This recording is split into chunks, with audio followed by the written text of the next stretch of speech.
अपने YouTube channel global science IQ में आप सभी लोगों का मैं हार्दिक स्वागत करती हूँ। इसी के साथ साथ आप सभी लोगों को गुड आफ्टरनून। तो जैसा कि आप सभी लोगों ने थंबनेल में देख ही लिया होगा, मैं दिशा यादव आज आपके लिए ऑर्गेनिक केमिस्ट्री का लेक्चर नंबर 15 लेकर के आई हूँ, जिसमें आज हम आपको इलेक्ट्रॉन विस्थापन प्रभाव, जिसे इंग्लिश में कहा जाता है इलेक्ट्रॉन डिस्प्लेसमेंट इफेक्ट के बारे में जानकारी देने वाली हूँ। उससे पहले एक बात और, आप इस क्लास को तभी देखना जब आप लेक्चर नंबर 14 को देख चुके हो। यदि अभी तक आपने लेक्चर नंबर 14 को नहीं देखा है तो लेक्चर नंबर 15 को यहीं पर स्किप कर देना, क्योंकि ये लेक्चर आपको तभी समझ में आएगा जब आप इससे पिछली क्लास को देख चुके होंगे, क्योंकि हम पिछली क्लास को ही हम यहाँ पर कंटिन्यू करेंगे।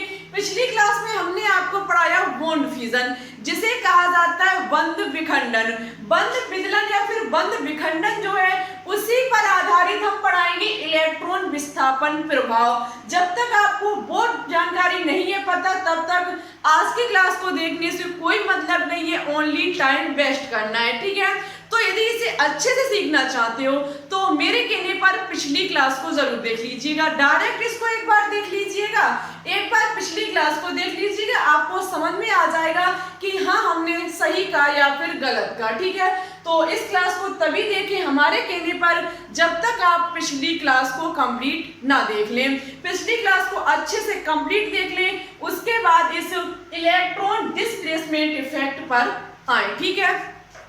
और आज की क्लास बहुत ही शानदार होने वाली है आपके एग्जाम के लिए कम लेकिन रिएक्शन के लिए ज्यादा इंपॉर्टेंट होने वाली है।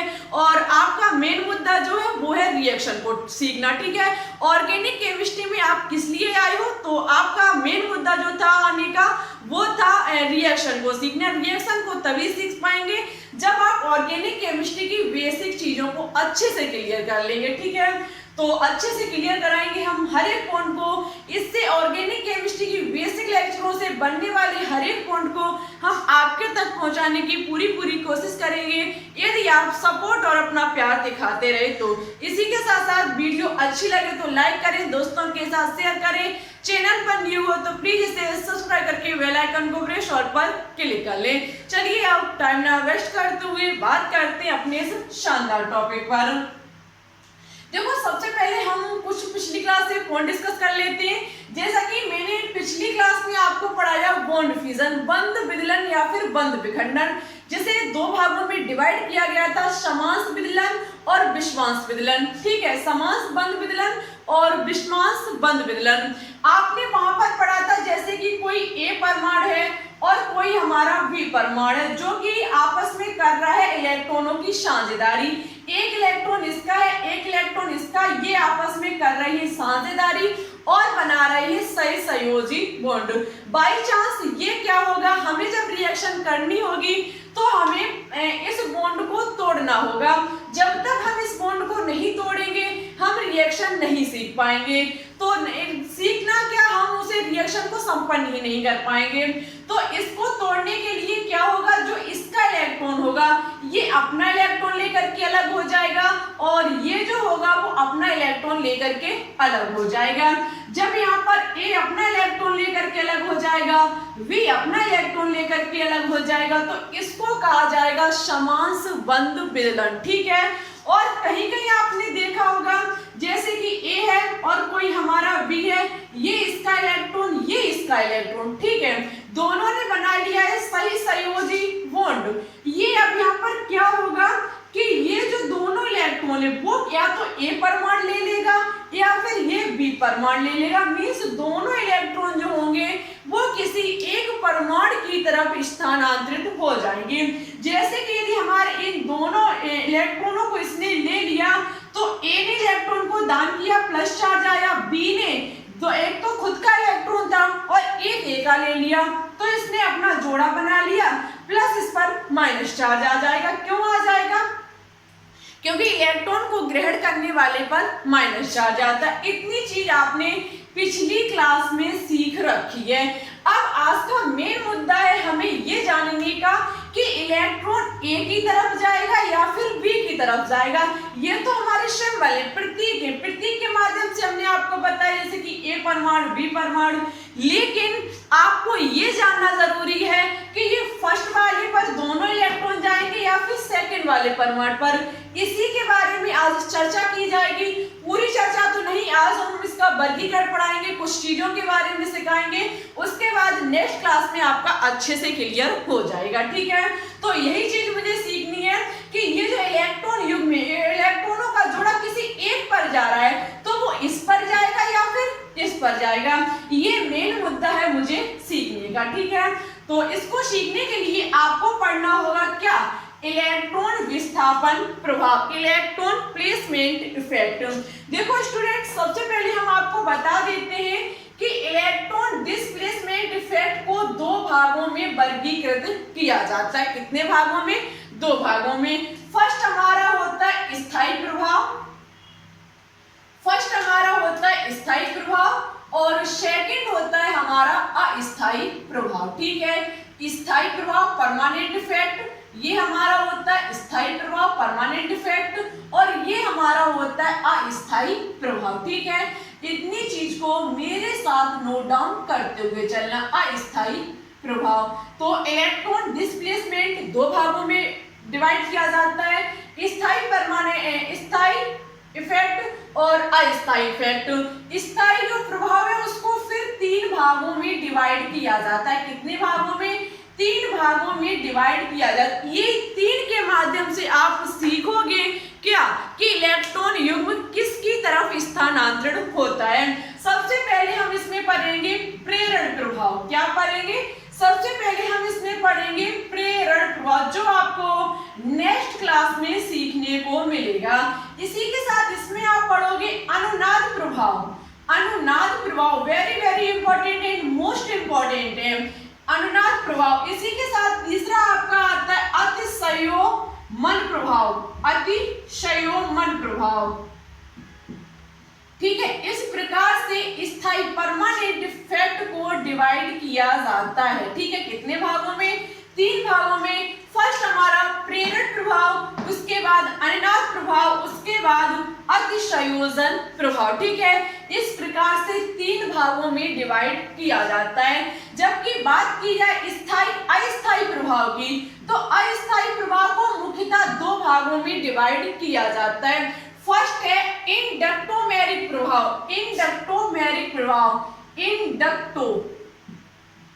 इंडक्टोमेरिक प्रभाव। ठीक है, इंडक्टोमेरिक प्रभाव, ये हमारा इंडक्टोमेरिक प्रभाव, और हमारा इसे सेकंड है हमारा इलेक्ट्रोमेरिक प्रभाव, इलेक्ट्रोमेरिक प्रभाव, इलेक्ट्रोमेरिक प्रभाव। तो अब आपको अच्छे से क्लियर हो चुका होगा कि इलेक्ट्रॉन डिस्प्लेसमेंट इफेक्ट, इलेक्ट्रॉन विस्थापन प्रभाव को दो भागों में डिवाइड किया गया है, स्थायी प्रभाव और अस्थायी प्रभाव। स्थायी प्रभाव को फिर तीन भागों में डिवाइड किया गया है, प्रेरण प्रभाव, अनुनाद प्रभाव, अतिशयोजन प्रभाव।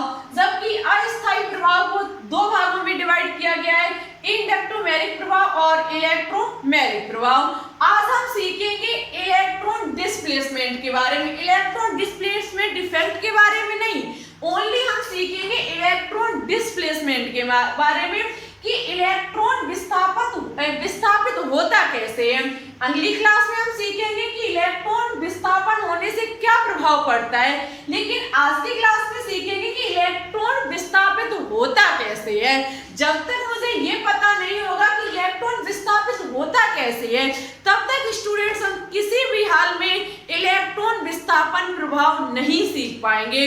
तो उसको सीखने के लिए हम सबसे पहले इलेक्ट्रॉन डिस्प्लेसमेंट पर चर्चा करेंगे। ठीक है, इतनी चीज आई होप आपने अच्छे से नोट डाउन कर ली होगी। ठीक है, अब हम बात करेंगे किस पर? इलेक्ट्रॉन डिस्प्लेसमेंट पर, इलेक्ट्रॉन विस्थापन। मेरे साथ नोट डाउन कर लेना, बहुत ही छोटी क्लास है, ज्यादा लंबी तो क्लास नहीं होगी, लेकिन हम सोचते हैं कि छोटे छोटे पार्टों में यदि अच्छे से सिखा दिया जाए, यदि हम सारी चीज को एक वीडियो में कंप्लीट कर देंगे तो आपके लिए समझना थोड़ा नामुमकिन सा हो जाएगा।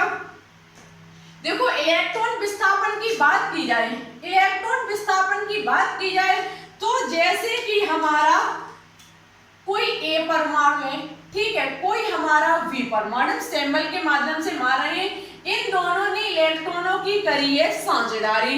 जब इन दोनों ने इलेक्ट्रॉनों की साझेदारी कर रखी है तो यहाँ पर क्या होगा कि इलेक्ट्रॉन युग्म हमारे क्या होगा, इलेक्ट्रॉन का विस्थापन होगा, क्योंकि हम सीख रहे हैं इलेक्ट्रॉन डिस्प्लेसमेंट, इलेक्ट्रॉनों का विस्थापन होगा या तो ए की तरफ होगा या तो हमारा बी की तरफ होगा।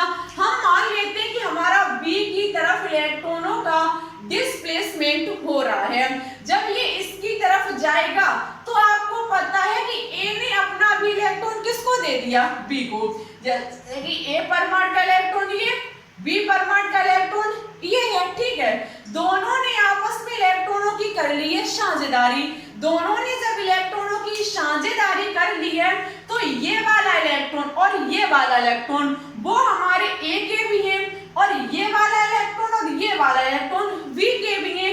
मींस दोनों ने आपस में कर ली है फ्रेंडशिप, ठीक है। दोनों के ये इलेक्ट्रॉन इसका भी माना जाएगा और ये इलेक्ट्रॉन इसका भी माना जाएगा। इतनी चीज अच्छे से क्लियर हो चुकी होगी। अब यहाँ पर क्या होगा इलेक्ट्रॉन डिस्प्लेसमेंट पर कि दोनों इलेक्ट्रॉन किसी एक एटम के पास चले जाएंगे, या तो ए के पास जाएंगे या तो फिर बी के पास जाएंगे। यहाँ पर क्या होगा, ये दोनों इलेक्ट्रॉन बी के पास चले जाएंगे। जब दोनों इलेक्ट्रॉन बी के पास चले जाएंगे तो इसका भी इलेक्ट्रॉन गया, जिसने इलेक्ट्रॉन को दान किया उस पर प्लस चार्ज आएगा और जिसने इलेक्ट्रॉन को ग्रहण किया उस पर माइनस चार्ज आएगा। साथ ही साथ इलेक्ट्रॉन एक तो था ही बी का, इसने इसका भी ले लिया तो इसका हमारा क्या हो गया, जोड़ा बन गया। बी पर एक इलेक्ट्रॉन युग्म होगा और माइनस का चार्ज होगा, ठीक है। ऐसा होने पर ऐसा हमें दर्शाया जाएगा। यदि यहाँ पर क्या हो, जैसे कि कोई ए परमाणु, जैसे कि कोई हमारा ए परमाणु और कोई हमारा वी परमाणु, दोनों के बीच दो इलेक्ट्रॉनों की साझेदारी होने के कारण डबल बॉन्ड आया। बहुत ध्यान से समझना इस चीज को। यदि डबल बॉन्ड आया है तो यहाँ पर हम जैसे कह देते हैं कि यहाँ पर इलेक्ट्रॉन डिस्प्लेसमेंट इधर से इधर की तरफ हो रहा है, तो क्या ये दोनों डबल बॉन्ड हट जाएंगे?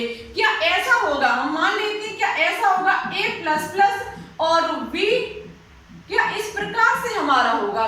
क्या दोनों बॉन्ड हमारे टूट जाएंगे? हम इस चीज को जानना चाहते हैं। तो ये बिल्कुल गलत होगा। यहाँ पर होगा क्या, जब ए के इलेक्ट्रॉन सभी बी के पास चले जाएंगे, यहाँ पर उपस्थित सभी इलेक्ट्रॉन जब बी की तरफ जाएंगे तो यहाँ पर ओनली एक सिंगल बॉन्ड टूटेगा। ए और बी के पास तो रहेगा ही रहेगा।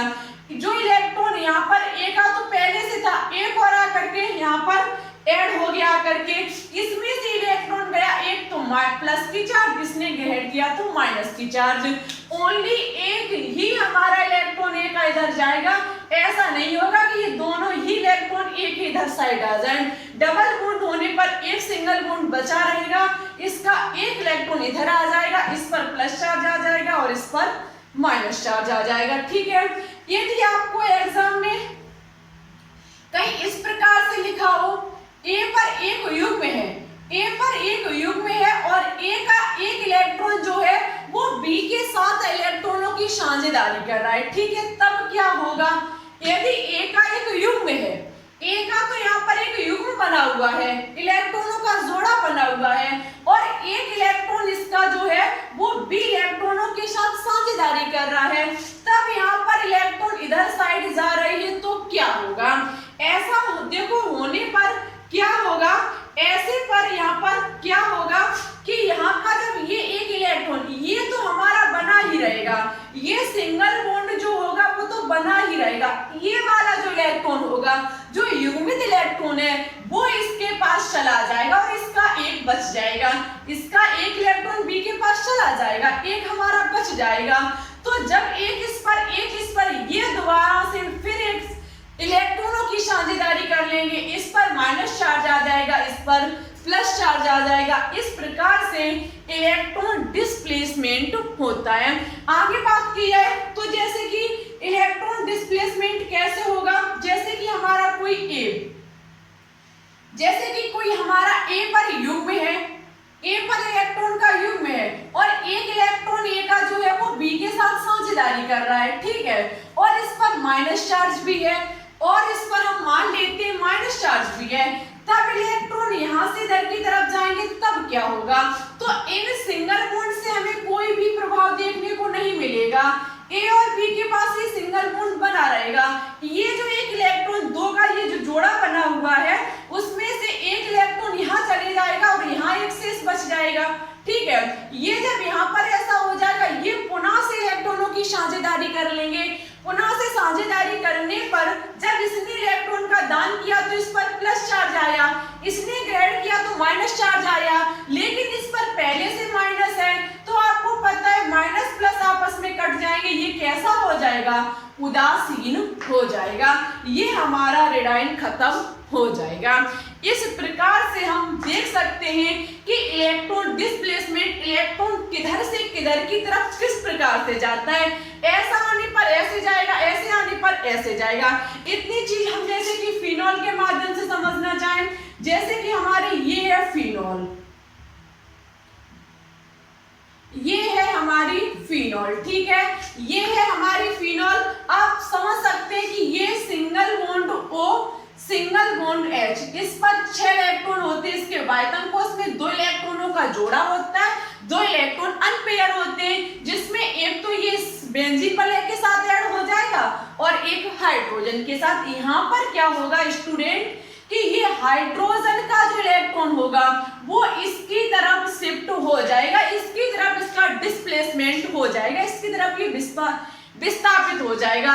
जब हाइड्रोजन का इलेक्ट्रॉन इसकी तरफ हो जाएगा तो हमें क्या देखने को मिलेगा, हमें कुछ इस प्रकार से देखने को मिलेगा, हमें कुछ इस प्रकार से देखने को मिलेगा। ये तो हमारा था ही इलेक्ट्रॉन, एक तो हमारा है ही, एक तो इसका था ही, लेकिन ये वाला जिसके साथ इसने हाइड्रोजन साथ जोड़ा बना रखा है वो वाला भी इसने ले लिया, इलेक्ट्रॉन को लेकर के ये माइनस हो गया और हाइड्रोजन ने इलेक्ट्रॉन को दान किया तो प्लस हो गया। अब आप समझ सकते हैं जो भी यौगिक अपने में से हाइड्रोजन को दान करता है, हाइड्रोजन दाता होता है, जो भी हाइड्रोजन दाता होता है वो हमारा एसिड कहलाता है। ये चीज भी आपकी क्लियर हो चुकी होगी कि फिनॉल हमारा एक प्रकार का एसिड है।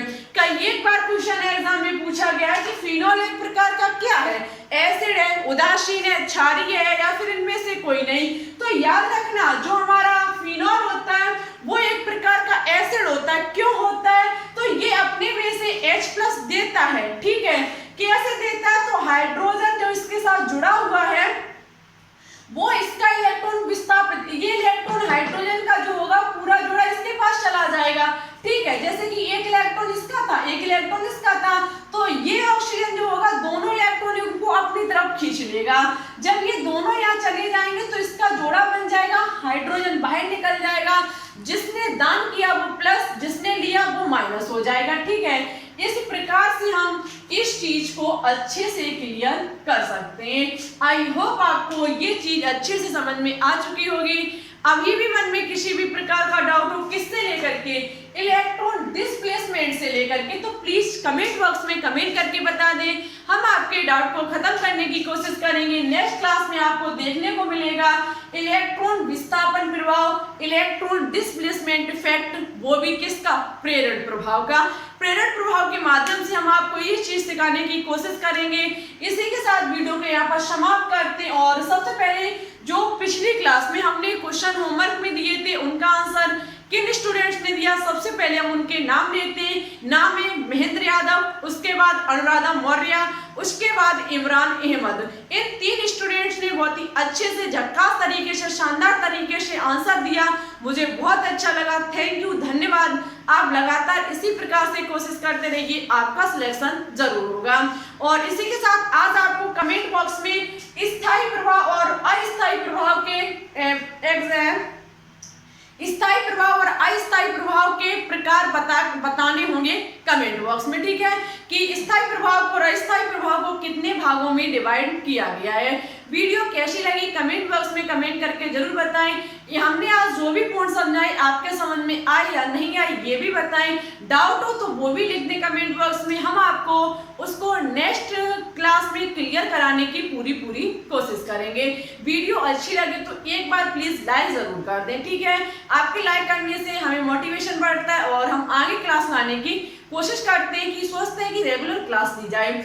तो आज के लिए बस इतना ही। चैनल पर न्यू हो तो प्लीज इसे एक बार सब्सक्राइब करके बेल आइकन को प्रेस ऑल पर क्लिक जरूर कर लें, जिससे हमारी केमिस्ट्री की अनकंटेंट की वीडियो का नोटिफिकेशन आपके पास सबसे पहले पहुंच सके। और आज आपको इवनिंग में इनऑर्गेनिक केमिस्ट्री, इलेक्ट्रोकेमिस्ट्री जो आपका चैप्टर चल रहा है इलेक्ट्रोकेमिस्ट्री, उसकी वीडियो देखने को मिलेगी। कुछ टॉपिक कराया जाएगा जैसे कि मोलर चालकता हुआ और विलयनों की चालकता, इसी के बारे में आपको जानकारी दी जाएगी आज इवनिंग वाली क्लास में। चलिए चलते हैं, आज के लिए बस इतना ही। Thanks for watching this video. जय हिंद, जय भारत।